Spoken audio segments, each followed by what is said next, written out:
This is the Liberal Europe podcast by ELF, bringing liberal ideas into the political debate, with Leszek Jazdzewski and Ricardo Silvestre. Hello, welcome to Liberal Europe. This is Leszek Jazdzewski, and today I have a privilege to talk to a really interesting and a great commentator, one of the most influential commentators, not just on liberalism and populism, but I think overall on the political philosophy today.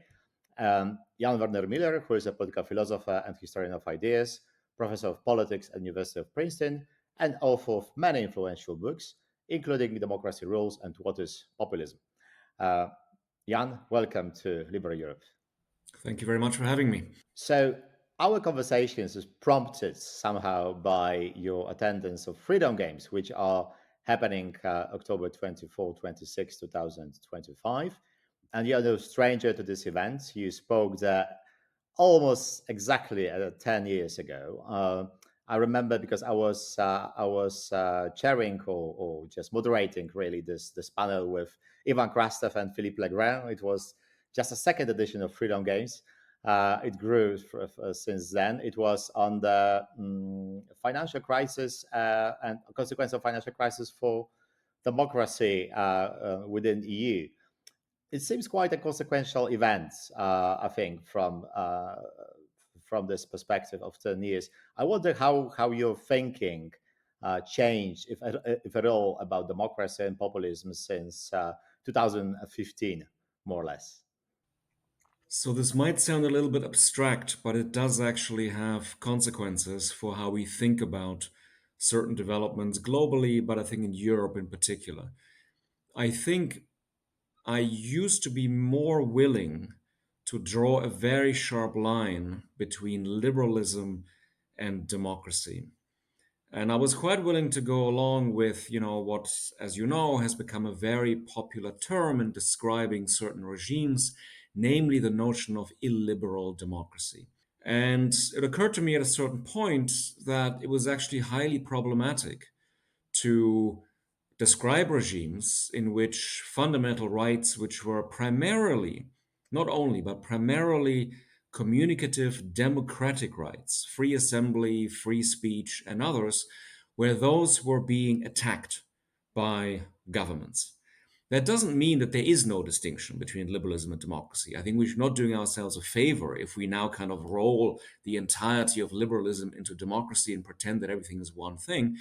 But nevertheless, I thought it was important to insist that figures like, most obviously Viktor Orban in Hungary, who was proud to be called an illiberal Democrat, that they weren't just attacking liberalism and that we shouldn't leave them with democracy as a concept and as a value. Because as we all know, despite the so-called global democratic recession since about 2005 or so, nevertheless, everybody still wants to be called a Democrat. In fact, even the regime in Beijing wants to be called a democracy. So it really matters both philosophically, but also politically in terms of how we talk and who basically gets to call themselves a Democrat, how we kind of parcel up democracy and liberalism. So I would say that's a thing that basically has changed in my thinking.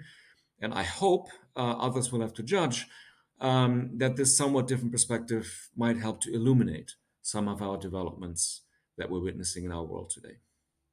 Right, I think it's quite spot on. I was really impressed by coming back to democracy rules. How you avoid those cliches of if we only had more gatekeepers or this all good times for liberal democracy 20 years ago. You're actually quite critical of those who are on the liberal side.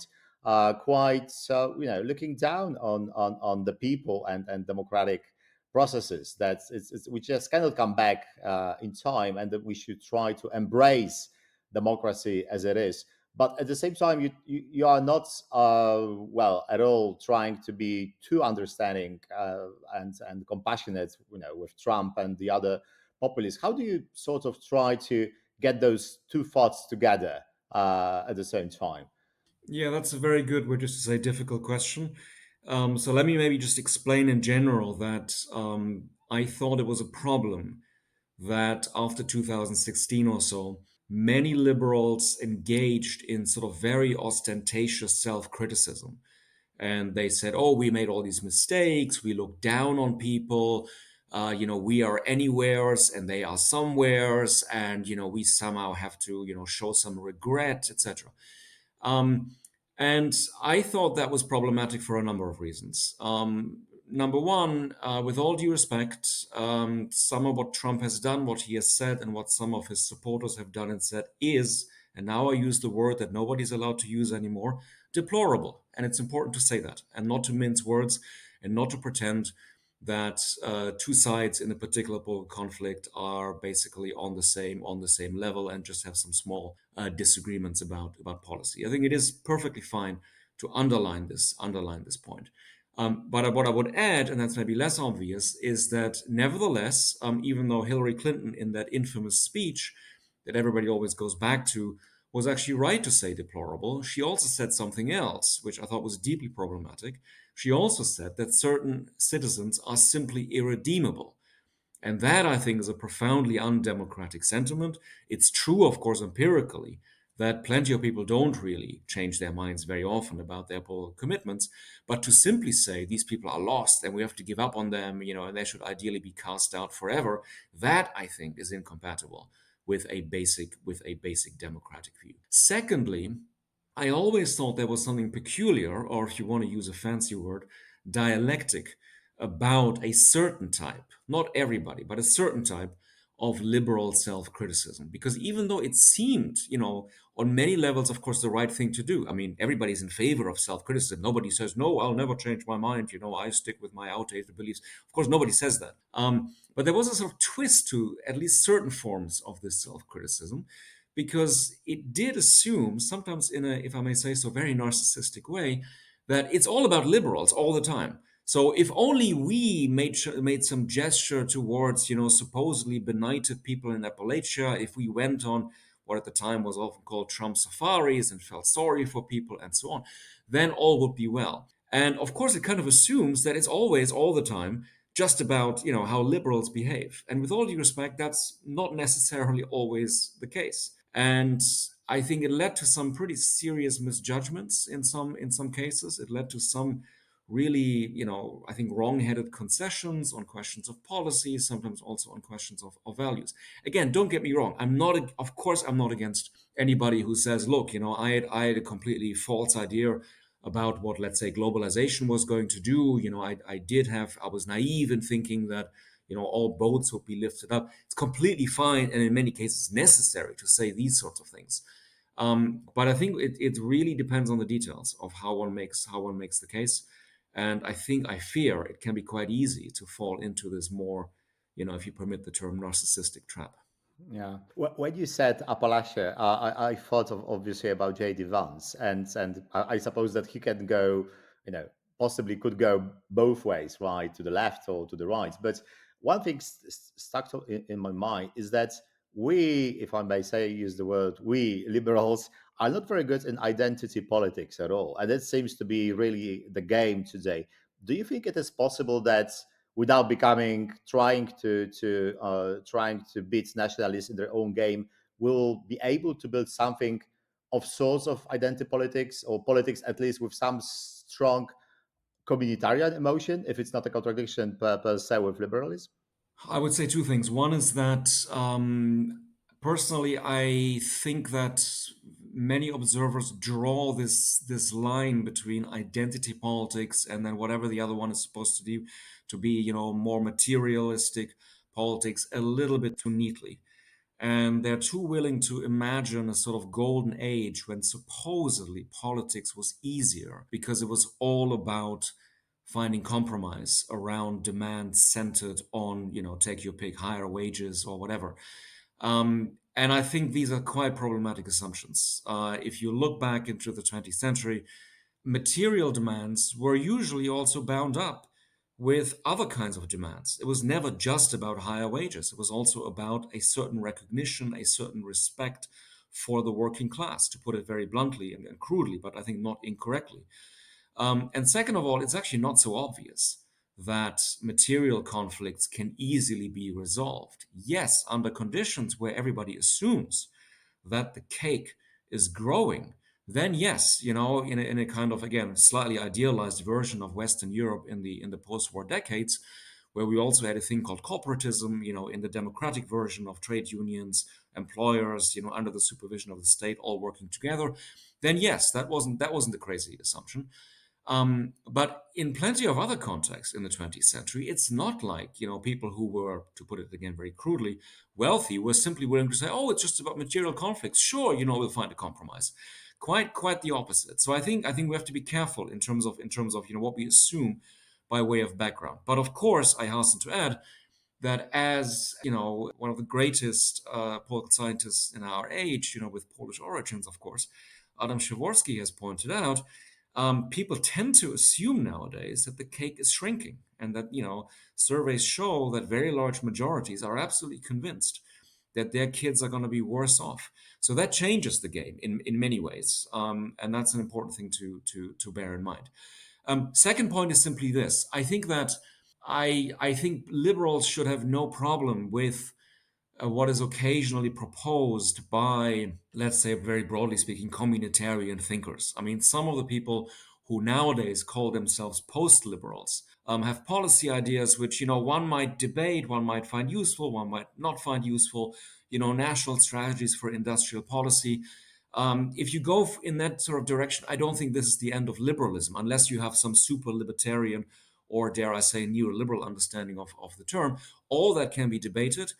I don't think that any of these proposals, amount to any sort of magic solutions. But these are all things which, A, are perfectly imaginable. B, quite frankly, are not always terribly new. I mean, we sometimes tend to forget that we had a wide-ranging debate between liberals and communitarians in the 1980s and into the 1990s. But that's also a bit different from some other self-declared post-liberals who really are anti-liberals, and they're not just talking about a little bit of industrial strategy that makes us more resilient, and maybe or maybe not tends to bring back some jobs that went elsewhere. They really have a different agenda, and I think there as well, at the risk of sounding pedantic, it's important to see where the line is drawn, and not to make too many concessions that actually ultimately compromise ideals of freedom quite seriously. Yeah, I agree. It seems that the politics, thanks to this sort of zero-sum game, became quite apocalyptic in a way. Is that also we win, or we lose everything, right? So it's hard to make democracy work when you think that the end game are the next elections. But I wonder how you is it still possible to have this political community when basically everything is either populist or reduced to anti-populism, and you obviously has this polarization, which, as you described, works for populists. It's hard to imagine what really connects you with, let's say, AfD voter, right? People who are on the left of American society, with those who try to stop the counting of votes January the 6th. Is it still possible in this situation to disagree on very fundamental issues which are supposed to be connecting us, and still be political community, and be a liberal democracy? So I think the one factor that is always worth mentioning is that, yes, polarization is real. Polarization has been a very successful strategy, usually employed by right wing or even far right populists who, exactly as you said a minute ago, have figured out that if you convince people that everything is at stake, they will lose everything. Then you get them to a point where they kind of know that their own side is actually sometimes acting in a pretty anti democratic way, but they're willing to look the other way, and they're willing to condone this kind of behavior. And that's something that actually political scientists have shown very clearly with many examples, that this mechanism really does exist. It's very difficult to defeat. The good news, if any, and this goes a little bit against your description of the so-called ordinary AfD voter and so on, is, however, that this is also clearly an elite-driven development. This is not like, oh, the people all hate each other and now we're lost, because at the ground, people are always willing to, in the worst case, engage in some kind of violence, etc. No, actually, especially if you look in the United States, it's been shown very clearly that actually polarization is much more an elite phenomenon than anything on the ground. Of course, we have plenty of anecdotes, about what people, think sometimes, and how much they hate the other side. But on the whole, it's something that is, I hate to say it because it's not a nice thing to say for a theorist of democracy. Nevertheless, it's much more a top-down phenomenon. So as worthy as it is to say, we should talk more with our fellow citizens, engage with them, all that is good, of course. Nobody's against that. But nevertheless, the real crucial variable is elite behavior. And more particularly, and this is not exactly a new insight, in the European context, it's not just basically far-right elites. It's very often the behavior of center-right elites that is absolutely crucial in terms of what do they now declare acceptable discourse. Where do they effectively end up disagreeing with the far right, hence sending a signal to many citizens that what many citizens might initially actually see as very problematic or as violating certain basic standards of democracy, or even as policy positions which are excessively cruel and problematic. If somebody who they perceive as being at the center tells them this is actually okay, or this is what we are now trying to do as well, you can be a good Christian Democrat and actually hold these views and say these things, then it gets really dangerous. So that is not the solution, but I think it's important at least to start with an empirically correct or accurate picture of what is actually going on, and where the most important interlocutors and relevant political actors are actually located. So I agree with you that populism in this polarizing aspect is really a political strategy, right? So it has to be done by the elite. And I remember, and I quote it quite frequently, always saying that it comes from one of your books, is that the fact that people voted for the populists doesn't make them populists. And I think it's one of the best descriptions of how we should approach people who are the voter, right? So I won't say they are deplorable, even though sometimes perhaps they might behave in a deplorable way. What I'm more perhaps practitioner and activist than political theorist. For me, the problem is that whatever is the origin of the idea that, for example, immigration is a failure, right? And we see that more and more in Europe, also as in the US, people see it as a failure. Once it's set in the minds of people, it becomes a sort of political and social fact, whether we like it or not, at least some time. So the problem is, what do we do then? Because then polarization also becomes a real factor between the people, and I see it, here in Poland, but I'm quite sure also it's in US. People say we don't want to have anything to do with the other side. We don't want to, not just date those people, but we don't want to have them around. And it's not that you can just go there and being a different leader of democratic side say, oh, okay, let's embrace the Republicans, right? Those people won't be elected. So this is what I meant, is that do you think we can still overcome this division without thinking realistically about politics? If you try to overcome it, you're gonna lose politically, right? The thing is to explore it, but if you explore it, then society is more divided. And I believe that in a more divided society, we as liberal lose. So what do you think would be a political strategy to address this problem? So unfortunately, I'm not a strategist or campaign advisor, so I'm not the best. I'm surely not the best person to ask. But again, I would say two things in response, which hopefully are not entirely useless. One is that actually there are plenty of contexts where, in the broader sense, liberals do actually hold on to an image of politics where they say, no, we are also, in a sense, really very eager to work with the other side. If you think about the number of Democratic leaders in the United States who are still saying, the ideal scenario is bipartisanship, and we, want to solve problems together and so on. It's pretty clear that there's nothing wrong with that sentiment as such, although it is a bit peculiar because it's also perfectly fine to point out that democracy is about conflict. That's not in and of itself, somehow verboten or bad. We are in this together partly because we're committed to basically resolving conflicts in a peaceful way with a view to always being able to, mobilize different majorities the next time around. I mean, this is all very, very basic, of course, I know. I don't want to patronize your listeners, but it's curious how often still people think, no, it's ideally about consensus. And if we could all come together, that'd be so much better. So that's point number one, that actually people do hold on to this other strategy. And in a profoundly asymmetric situation, because polarization can sometimes suggest that, you're looking at a symmetrical situation. Certainly over here, it's extremely asymmetric. It's only one party that has really gone to an extreme and has turned itself into basically a far right entity. Yes, I agree. You're bound to lose because you are playing one game and the other side is playing a completely different game, and so that's unlikely to be a very very successful strategy. In that, I agree with you.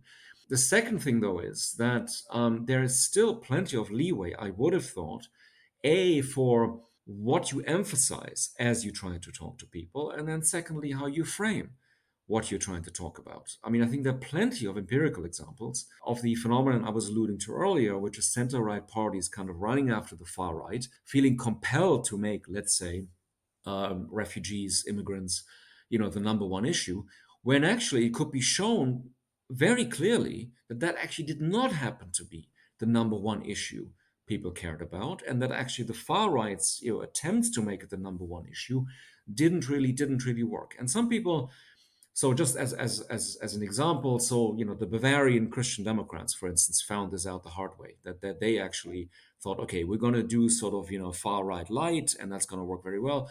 Turned out it didn't work very well.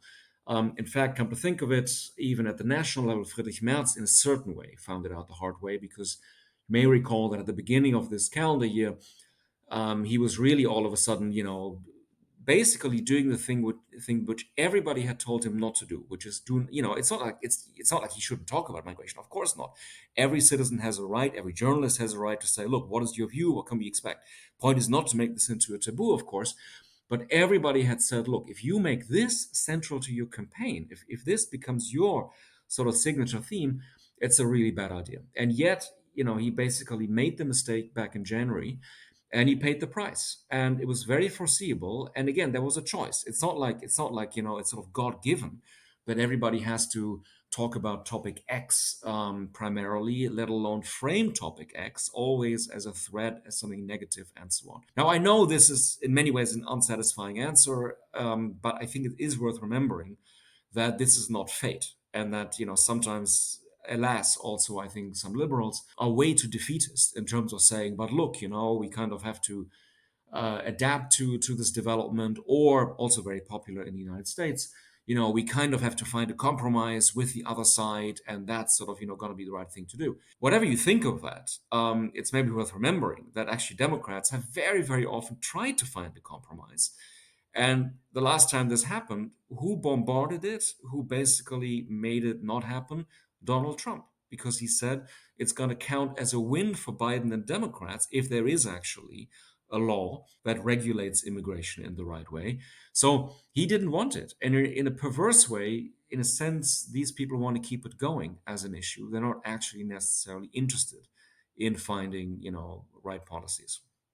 Well, speaking perhaps not of compromise, but of adaptation, do you think that there is anything in this Trumpism and the rest of this right wing nationalist ideology, which seems to be much more nowadays than just a political strategy of the past, right? It's clearly, if it's not a wave, at least it offers some sort of worldview, even if it's mostly reactionary to the sort of liberal world order and the liberal society or democratic society.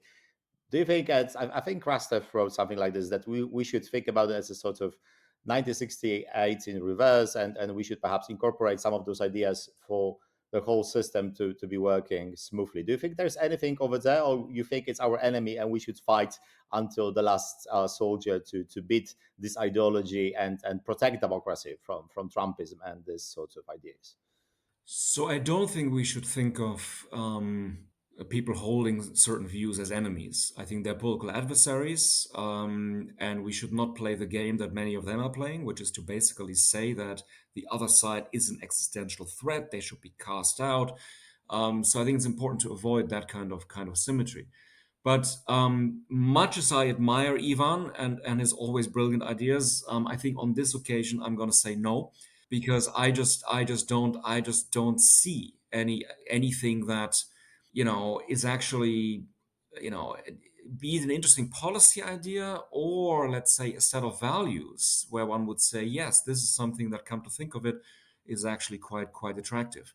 As we said earlier, if it's simply what everybody was already talking about in the 80s in terms of, okay, we should be more communitarian in certain ways, civil society matters, we should think of policies that make it easier for people to engage and feel at home in their own societies.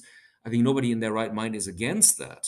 It's a question of how one does that exactly, when at the same time you have forms of capitalism which constantly might undermine that.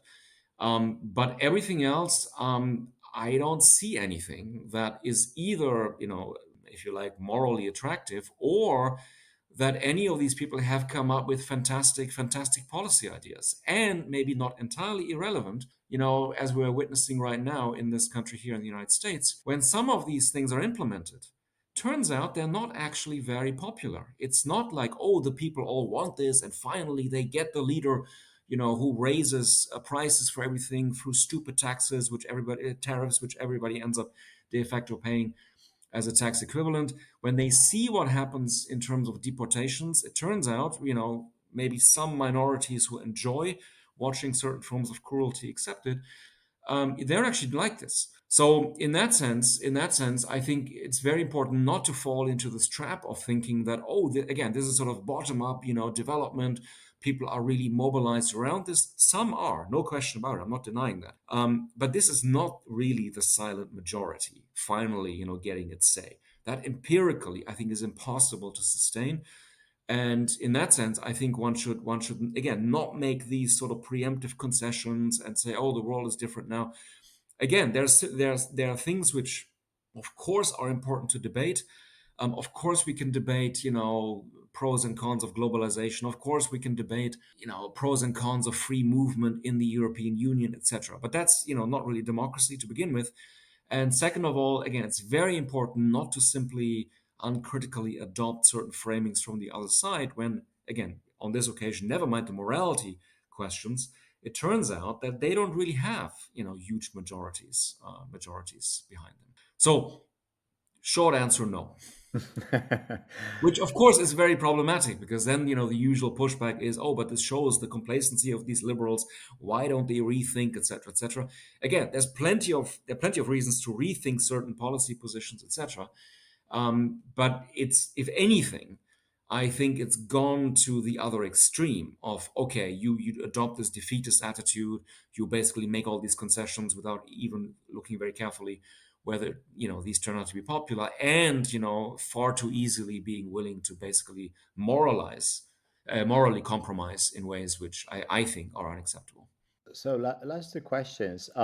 You wrote, also quoting, I think, Claude Lefort, and just wrote that, like, democracy, I'm paraphrasing, it's never a finished project, right? It's a dynamic, and we should keep this in mind. And looking at these processes of today, do you think that it's just like sort of another phase of democracy morphing into something sort of new, perhaps not meritocratic, maybe not even liberal? It's a question whether then democracy is worth defending if it's not liberal, like guaranteeing basic human rights. But do you think that perhaps fighting with populism means we are trying to swim against the tide, and we are bound to lose because the society changed so much since, let's say, 1960s?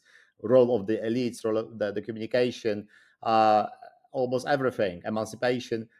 Do you think it's just maybe another phase of democracy, and in 20, 30 years we'll see a sort of natural transition towards something completely new? So I generally don't make predictions, especially not about the future. And I'm not really in a good position to diagnose any trends. I agree with you that, yes, clearly we are witnessing some crucial structural transformations, especially, as you already hinted, yet another structural transformation of the public sphere and how we communicate with each other and how we relate to each other. Undoubtedly, there's a lot going on which we have not yet really, understood at all. At the same time, it's easy to fall into a certain determinism, which, can be very negative in a certain way, but which at the same time, again, gives people a sort of perverse comfort. I know that everything is going to hell, but at least I know what's going on. And I think this has happened virtually with every media revolution that ever happened. It was very tempting to say, "Oh, look, printing press is invented. Next day, wars of religion. Radio is invented. Next day, Hitler. TV is invented. Next day, McCarthy, and so on." And these positions are not totally wrong, but they're also not quite right. And clearly, a more nuanced perspective would allow us to see, the factors that can really make the difference. The internet, social media is not Facebook. Facebook is a very particular business model that, as by now I think many people have understood, on one level runs on optimizing for outrage and a certain kind of conflict. So it is important, of course, to understand what this means for democracy. It's important to understand where the variables and the sort of points are where one could really still make decisions, collectively binding decisions, how certain things can be run, how they cannot be run. So in that sense, yes, the challenge is real, but the outcome is not preordained. And again, I would warn against a certain kind of golden ageism, because that is also tempting. Again, that gives us a certain perverse comfort that we feel uniquely sorry for ourselves. People supposedly had it easier. I don't know, if you were sitting somewhere in Western Europe in the mid 1970s, you're facing stagflation, you're facing domestic terrorism, you're facing a Cold War that has become very unpredictable in certain ways. I don't think you would have said, "Oh, things are easy," or "Our democracies, are doing well." In fact, as you may remember, there was already an enormous crisis discourse in the mid 1970s around democracy, with what turned out to be a famous report by the Trilateral Commission. I'm not saying, and therefore our problems aren't real. That's not the point. The point is simply, okay, let's keep things a little bit in historical perspective, and at the same time, let's try to sort of see where the challenge today is really new and unique, and let's sort of try to understand it from the inside, which, again, I realize is not exactly the solution to everything on a silver platter, but I don't think anybody has that at the moment anyway. And the very last short question: how to keep the liberal values, defend those values, and not necessarily defend the status quo? And the recipe? Well, I think one thing that might sound very banal, but I think is worth saying because it's so often overlooked.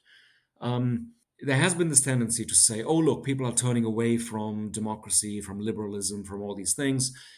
There's very little evidence for that. I mean, yes, we talked about how top-down polarization is a winning strategy. That's real, okay? And in that sense, yes, you can find moments when people are saying, "My side winning is more important than certain values." That can happen. That's real.